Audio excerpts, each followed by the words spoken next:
You're doing it right now. Scrolling, clicking, consuming, not because you're hungry for meaning, but because you're running from its absence.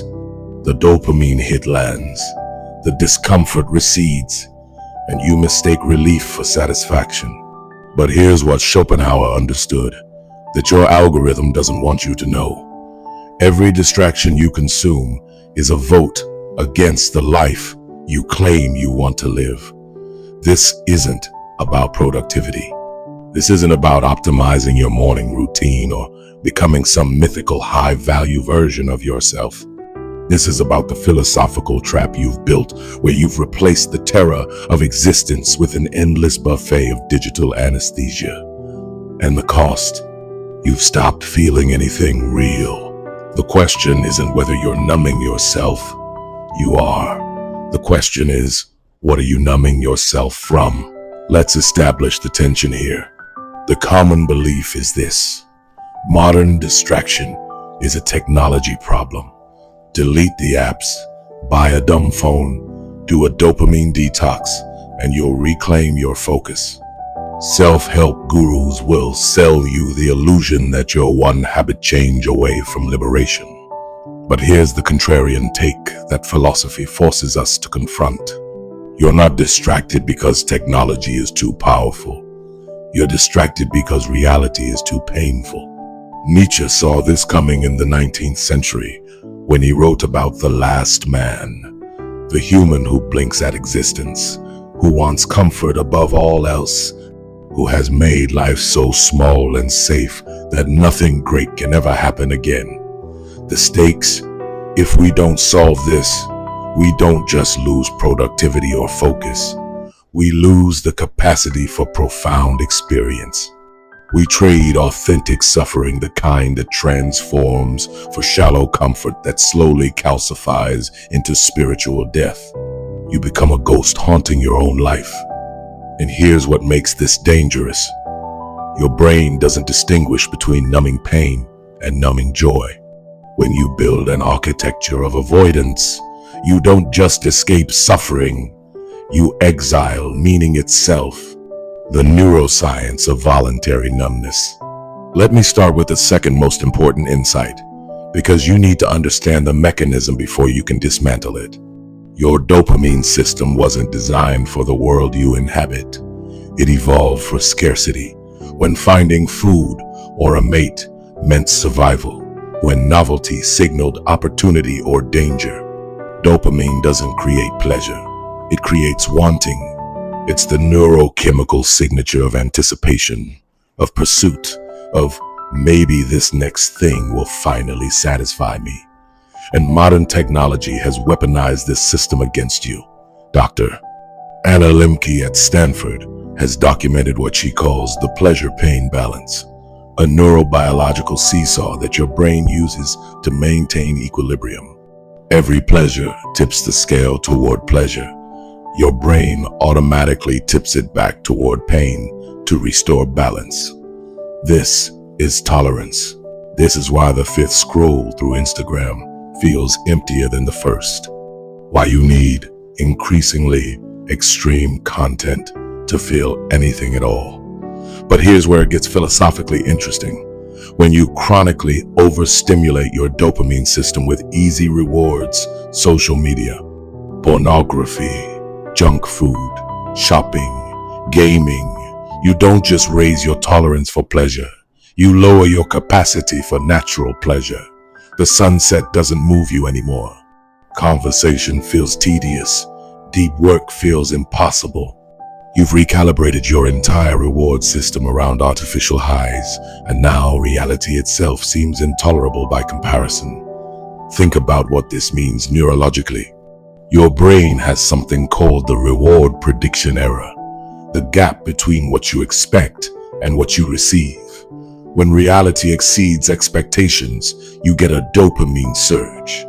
When reality falls short, you get a dopamine crash. But when you train your brain to expect constant novelty, constant stimulation, constant hits of digital reward, you've set an expectation that reality can never meet. You've made normal life, relationships, work, nature, thought, feel like deprivation. The research on this is brutal. Studies show that excessive social media use correlates with anhedonia, the clinical term for inability to feel pleasure. Not just reduced pleasure, but a fundamental blunting of your capacity for joy. You're not sad, exactly. You're just flat. And you don't even notice it happening because the decline is gradual. Each day you're slightly more numb than the day before, until one day you realize you can't remember the last time you felt genuinely excited about anything. Schopenhauer anticipated this exact trap in the world as will and representation. He argued that life oscillates between suffering and boredom. When we suffer, we want relief. When we achieve relief, we experience boredom, the excruciating awareness of desire without an object. And so we chase new desires, new distractions to escape the boredom. We're trapped in what he called the pendulum of existence. What Schopenhauer didn't have but you do is an algorithmic system specifically engineered to keep that pendulum swinging. Every notification is calculated. Every autoplay feature is deliberate. Every suggested for you is optimized not for your well-being, but for your engagement. The algorithm doesn't care if you're happy. It cares if you're hooked. And here's the mechanism of the hook. Variable rewards, BF. Skinner discovered in the 1,950 seconds that unpredictable rewards create more compulsive behavior than predictable ones. A rat that gets a food pellet every time it presses a lever will press steadily. A rat that gets a food pellet sometimes randomly, unpredictably will press obsessively, compulsively, desperately. That's what your phone is doing to you. You don't know if the next scroll will reveal something interesting or mundane, so you keep scrolling. You don't know if checking your notifications will reveal connection or emptiness, so you keep checking.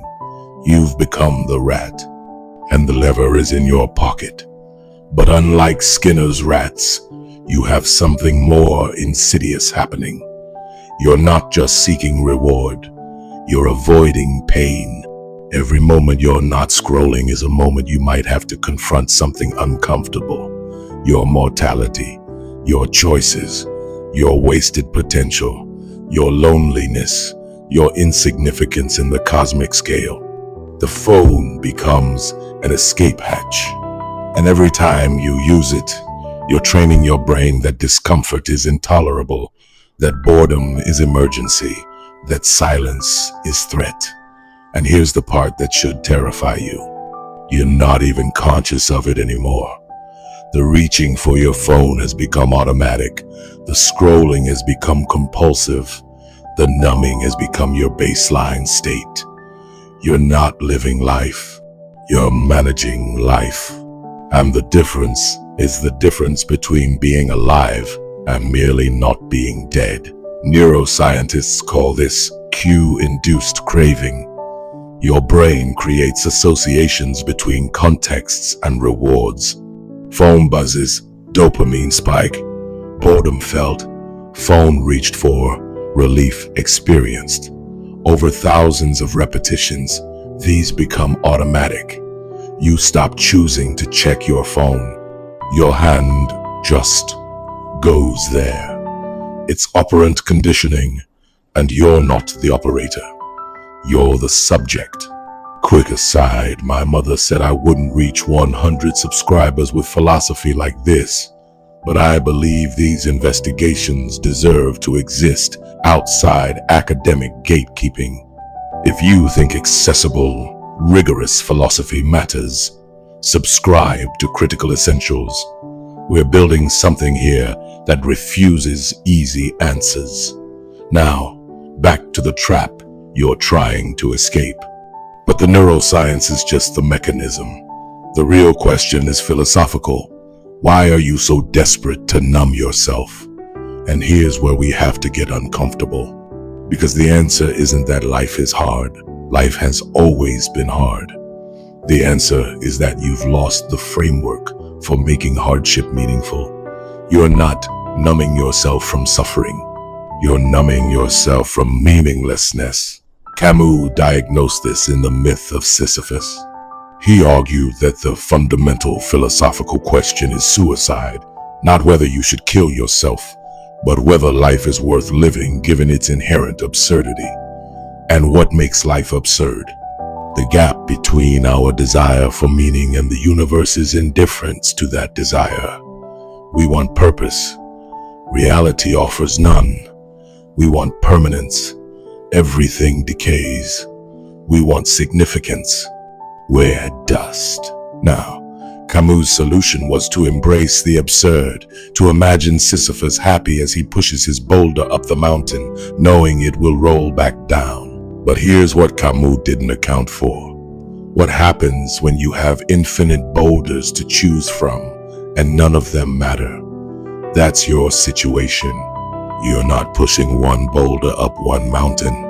You're standing in front of an infinite buffet of possible boulders, possible careers, possible identities, possible relationships, possible meanings, and you're paralyzed.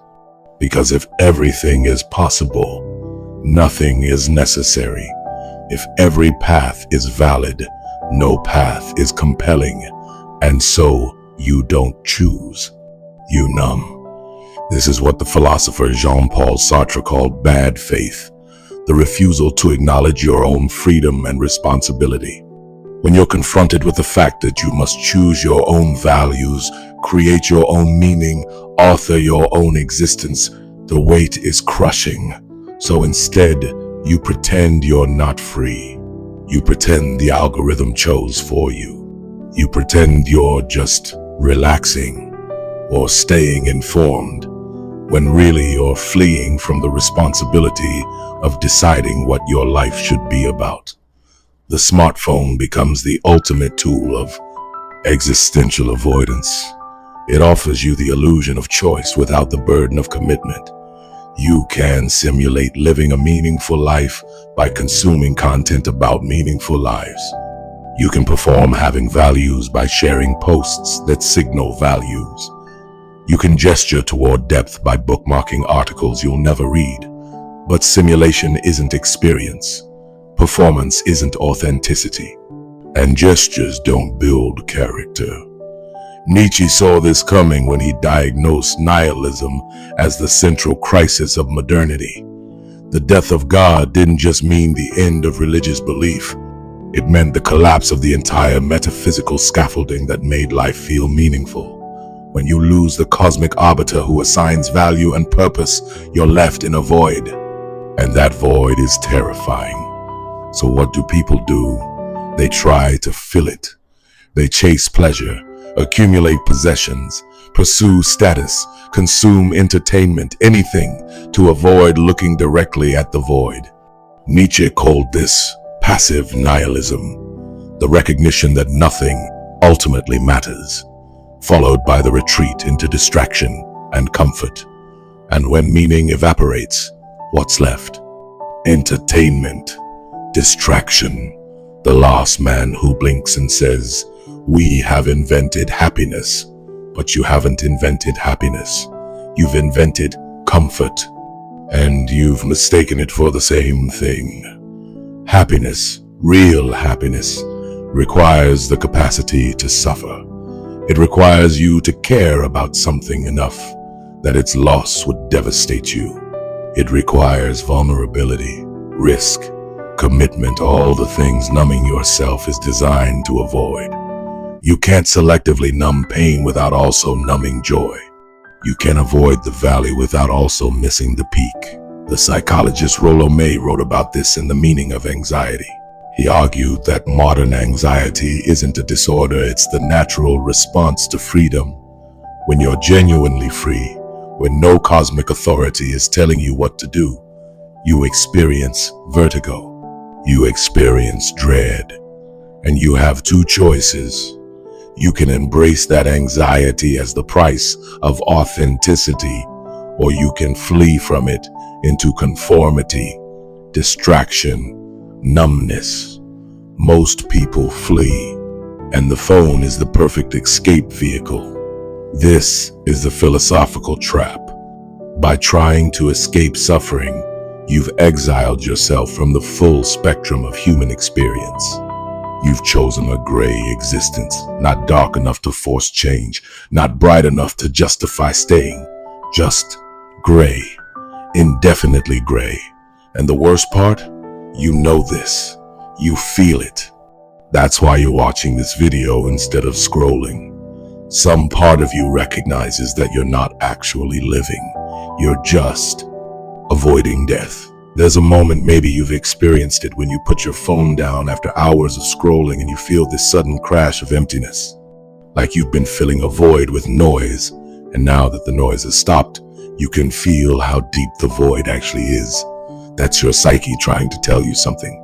That's the existential dread you've been running from, finally catching up. And instead of listening to it, instead of asking what it's trying to tell you, you pick the phone back up. Because silence is unbearable. Because your own thoughts are unbearable. Because the question, what am I doing with my life, is unbearable. This isn't new. You're not the first generation to face this crisis. Nietzsche wrote about it in the 1880 seconds. But let me take you further back, because there's a historical parallel that reveals exactly where this leads. In the late Roman Empire, as Christianity spread, there emerged a philosophical crisis that mirrors your situation exactly. The old pagan virtues, courage, glory, honor, no longer compelled anyone. The gods were losing their power. The empire was decaying. And into this vacuum came a new ideology that promised something radical: escape from suffering itself. Christianity offered salvation, the ultimate numbing strategy. Not liberation in this world, but liberation from this world. Life became something to be endured, not embraced. The body became something to be transcended, not celebrated. Reality itself became something to be escaped through faith. Now, Nietzsche's critique of Christianity wasn't about whether God exists. It was about what happens to human vitality when you teach people that life's value lies in its negation. When you tell people that this world is corrupt and the next world is perfect, you've just given them permission to disengage from reality. Why struggle to build something here when paradise awaits there? Why embrace suffering when comfort is virtuous? The early Christian fathers made suffering a sacrament. They taught that the more you suffered on earth, the greater your reward in heaven. But notice what this does psychologically. It doesn't eliminate suffering. It just defers its resolution to an afterlife that never comes. You're told to be patient, to endure, to wait for a salvation that keeps receding on the horizon. Sound familiar? That's exactly what your phone does. It promises satisfaction in the next scroll, the next video, the next notification. And when that satisfaction doesn't come, it promises it's just one more scroll away, infinite deferral, eternal waiting. Heaven always, tomorrow never today. The result? What Nietzsche called slave morality. A morality that celebrates weakness, that makes virtue out of victimhood, that transforms suffering from a challenge to overcome into an identity to protect. You stop trying to transcend your limitations. You start defending them. In Rome, this manifested as the valorization of meekness, poverty, humility, all the things that made people politically passive and socially docile. If you believe that the meek shall inherit the earth, you stop fighting for the earth now. If you believe that it's easier for a camel to pass through the eye of a needle than for a rich man to enter heaven, you stop trying to build wealth or power. You accept your degradation because degradation has been rebranded as holiness. And here's the parallel.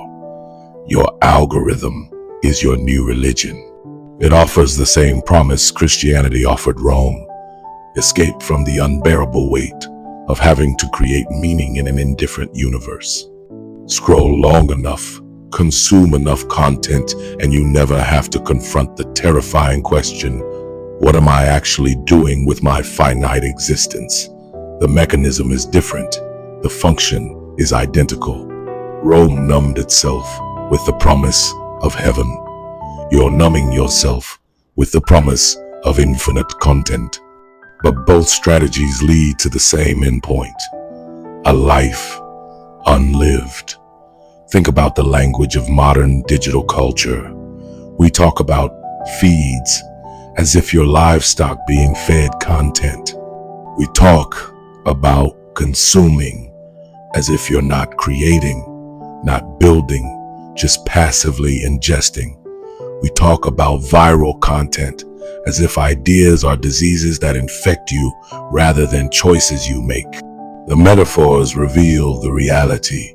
You're not an agent, you're a subject. You're being farmed for engagement. Marcus Aurelius saw this with brutal clarity in his Meditations. He wrote, "Do not act as if you had 10,000 years to live. Death hangs over you while you live, while it is in your power. Be good." But what's the modern version? Do not scroll as if you have 10,000 years to scroll. Death hangs over you while you live, while you still have agency. Choose something, because every hour you spend numbing yourself is an hour you can't get back. Every day you defer meaning is a day closer to the moment when you realize you built your entire life around avoidance. And there's no rewind button. The Stoics understood that time is the only non-renewable resource. Seneca wrote, "It is not that we have a short time to live, but that we waste a lot of it." You're not short on time, you're hemorrhaging it. Every notification, every scroll, every autoplay episode is a minute you'll never get back. And those minutes add up to hours, days, years. What would it look like if you could see the total? If there was a counter showing you've spent 847 hours scrolling social media this year, that's 35 days. More than a month of your finite, irreplaceable life, given to an algorithm that doesn't even know your name. Would you make that trade consciously? Would you say, yes, I'll trade 35 days of my life for what? The illusion of connection? The dopamine hit of outrage? The passive consumption of other people's lives? You wouldn't. Nobody would. But you're making that trade anyway because you're making it 5 minutes at a time. And 5 minutes doesn't feel like much.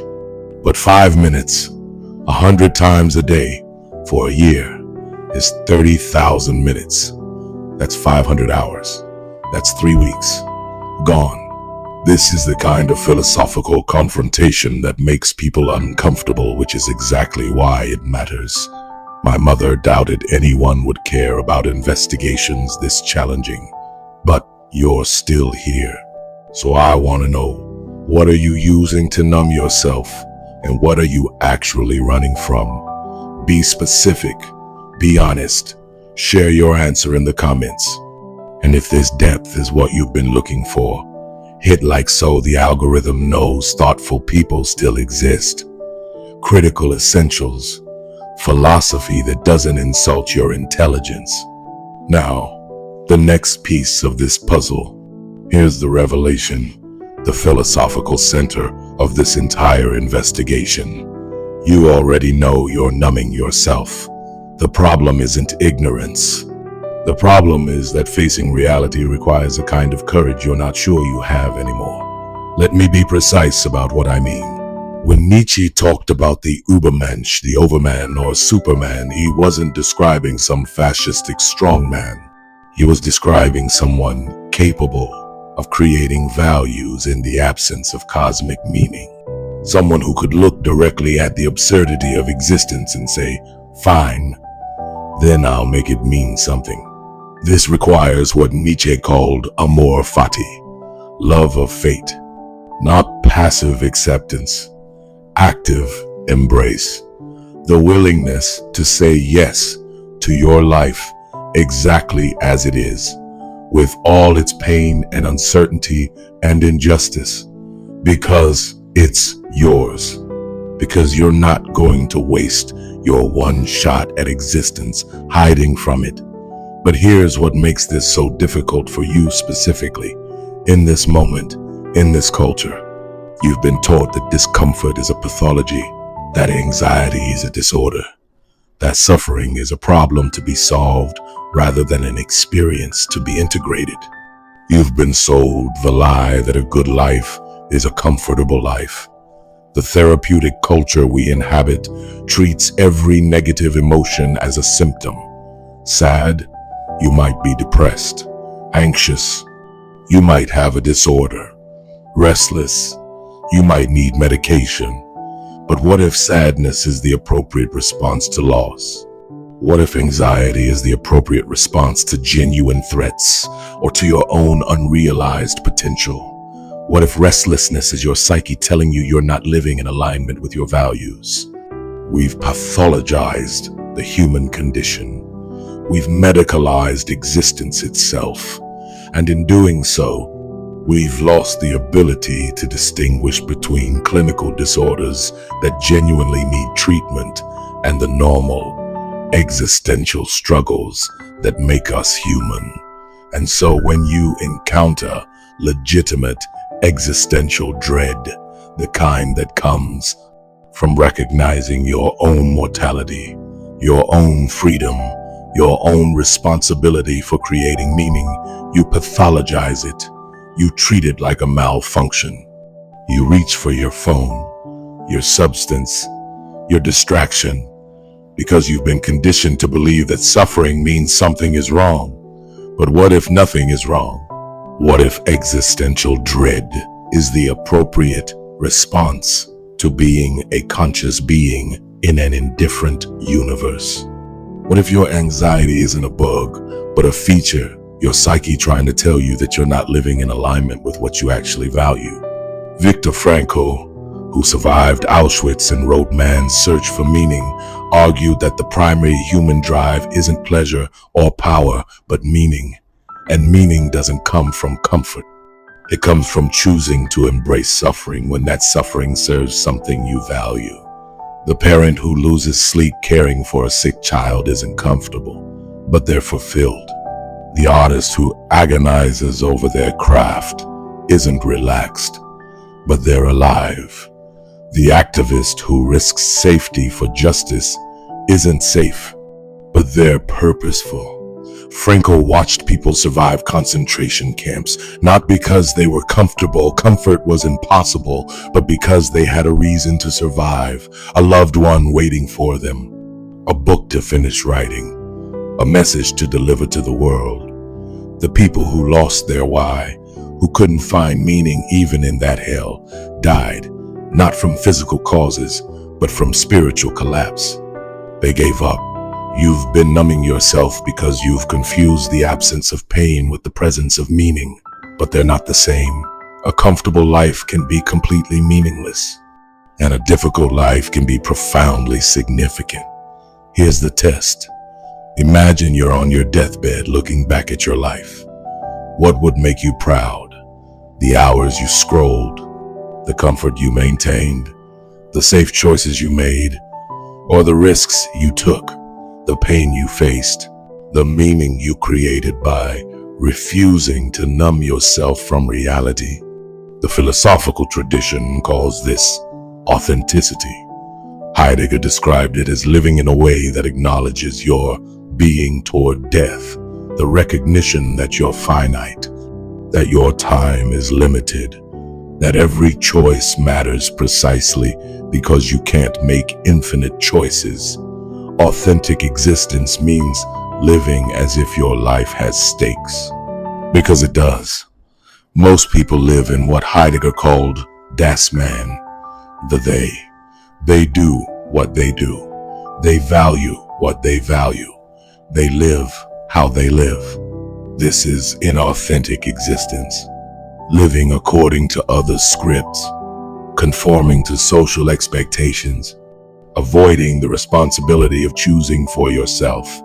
But authenticity requires something that terrifies modern people: solitude.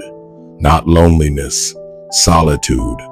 The capacity to sit with yourself in silence, without distraction, and confront who you actually are beneath all the performance and persona. This is what Blaise Pascal meant when he wrote, "All of humanity's problems stem from man's inability to sit quietly in a room alone." Because in that silence, you can't lie to yourself. You can't perform. You can't distract. You have to face the question, what do I actually value? What would I die for? What legacy am I building with my finite days? And for most people, the answer is terrifying, because the answer is nothing. You're not building anything. You're not standing for anything. You're just managing, scrolling, consuming, numbing. The Übermensch isn't someone who transcends suffering.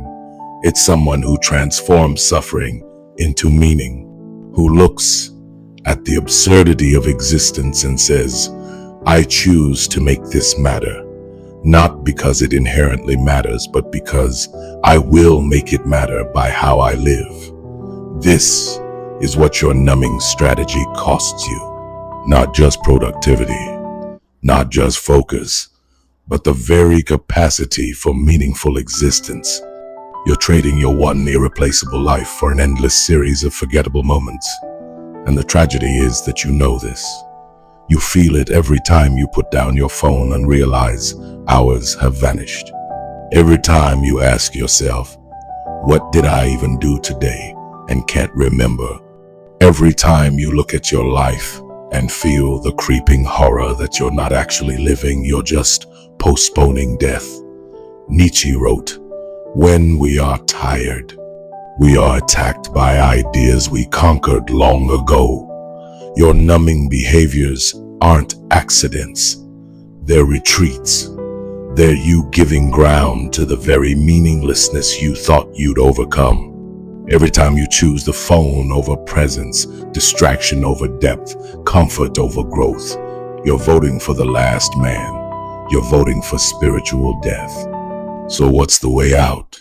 Not through self-help optimism, not through productivity porn, through something far more demanding, accepting that life is suffering and choosing to suffer for things that matter. Nietzsche's formula is precise. He who has a why to live can bear almost anyhow. The problem isn't that life is hard. The problem is that you don't have a compelling why. And without a why, every discomfort feels unbearable. Every moment of boredom sends you reaching for your phone. But here's the mechanism. Meaning isn't found, it's created. You don't discover your purpose like you discover a fact.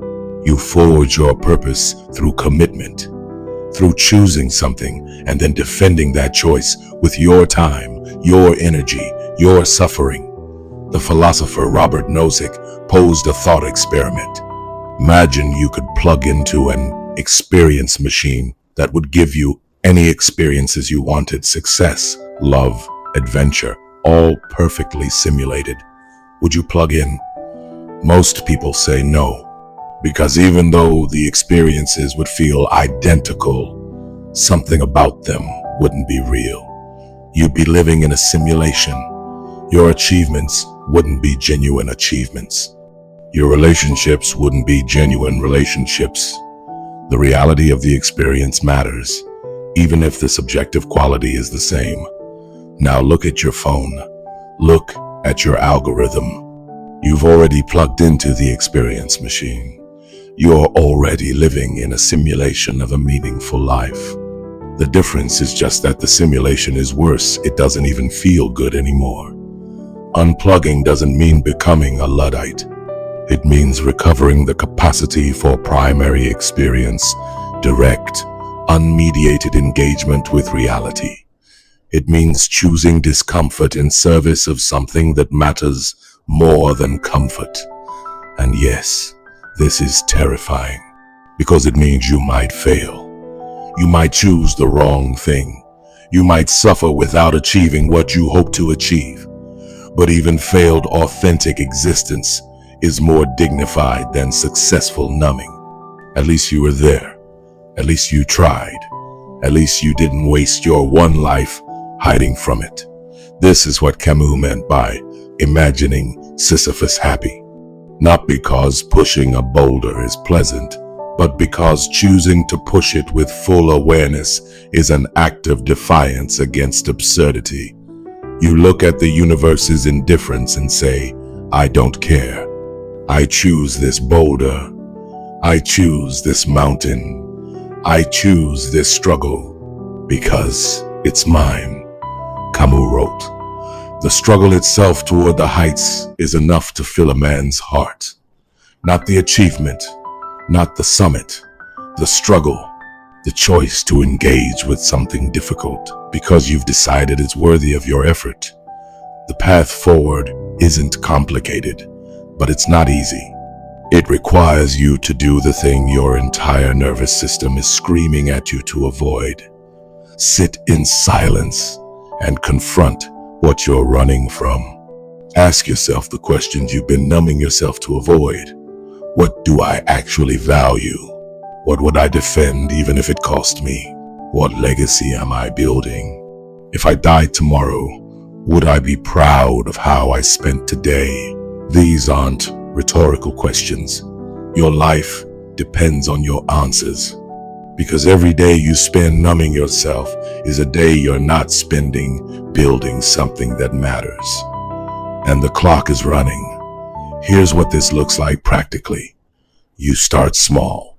You sit for 5 minutes without your phone, just you and your thoughts. It will be excruciating. Your mind will scream for stimulation. Let it scream. Observe the discomfort without immediately medicating it. That's the first step. Learning that discomfort won't kill you. Then you ask, what would I do if I weren't afraid? What would I build if I knew I had 5 years to live? What relationship would I repair? What skill would I develop? What truth would I speak? And then, this is the hard part, you do it. Not tomorrow. Not after you get your life together. Now, today, this moment, you take one action toward the thing that matters. And tomorrow, you take another. And the day after that, another. You won't feel ready. You'll never feel ready. Readiness is something you build through action, not something you achieve before acting. The Stoics had a practice called premeditatio malorum, the premeditation of evils. Before making a choice, they would imagine the worst possible outcome and ask, could I bear it? If yes, they'd proceed. This isn't pessimism, it's courage. It's choosing to act despite fear, not in the absence of it. What's the worst that could happen if you put down the phone and faced your life directly? You might feel bored, lonely, anxious, lost. And then what? Those feelings won't destroy you. They'll just be feelings. Uncomfortable, yes, but not lethal, not permanent. And on the other side of that discomfort is something you've forgotten. Presence, clarity, the capacity to choose your life rather than have your life happen to you while you're scrolling. So we've traced how modern technology weaponizes your dopamine system against you, how existential meaninglessness drives you toward numbing behaviors, how historical patterns of avoidance lead to spiritual death, and how the courage to face reality is the only path to authentic existence.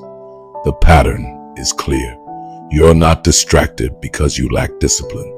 You're distracted because you lack a why compelling enough to make discomfort worthwhile. My mother said philosophical investigations like this wouldn't find an audience. If you're someone who refuses easy answers and demands intellectual honesty from philosophy, then you're exactly why Critical Essentials exists.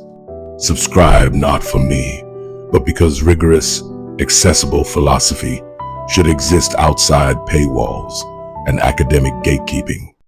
And here's what I want from you. What are you numbing yourself from? And what would your life look like if you stopped to be brutally honest?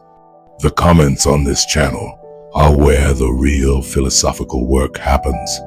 Your lived experience is philosophical data. Share it. We're building something here. Philosophy that treats you like an adult, capable of complexity. Critical Essentials because easy answers are for cowards. Thanks for thinking with me.